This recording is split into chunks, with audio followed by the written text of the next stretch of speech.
According to you, what challenges confront the Indian education system?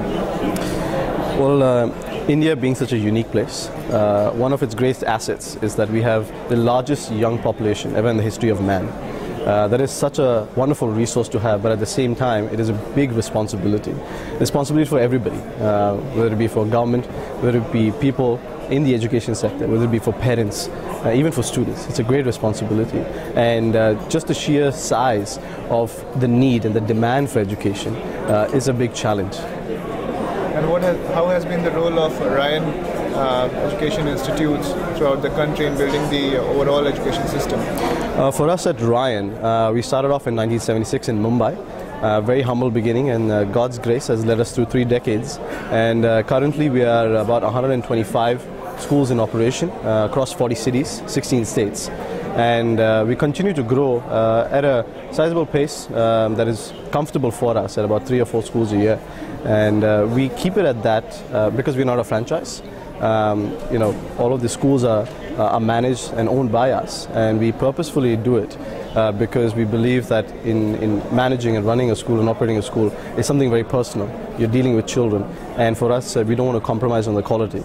We are doing our bit, but of course, we're currently educating about 250,000 children, 250,000 kids, currently on roll. But still, that's not even a drop in the ocean that India needs. And how do you think you are different as compared to other schools, international schools in India, in terms of curriculum? So, something that is unique about us is that one, we cater to all of the different curricula. Whether it be the state board, whether it be CBSE, ICSE, IB, IGCSE. We do all of the different ones. There are 2 reasons we do this. Number one, we believe in incorporating best practices so that we learn from different curriculum. Which one has its own strengths. So we want our kids to learn from that. Secondly, each one of them demand a different price point. So we want to operate a school which is relevant to the particular community. In a place like Mumbai, we have a part of the city where we have 3 schools a block away. So you can see all 3 buildings, from each other. All of them are full capacity, 3,000 kids, but all of them are different curricula. They are state board, CBSE, ICSE, and IGCSE. But this just goes to show that it's the demand and the need of the parents, and that's what we want to address. And what are the modern day technology which you're using at your school? So, today technology has become very much part and parcel of each of our lives. Just the fact that we're sitting here and this is going to get telecasted maybe over the web, people who are not attending the conference, says a lot. And we want, similar fashions of technology to be in our classroom. Our kids today are way more advanced than us. The next generation are basically born with technology on their fingertips. You have 2-year-olds, 3-year-olds going up to TVs thinking it's a touchscreen. We as a school are very conscious about technology and about its use.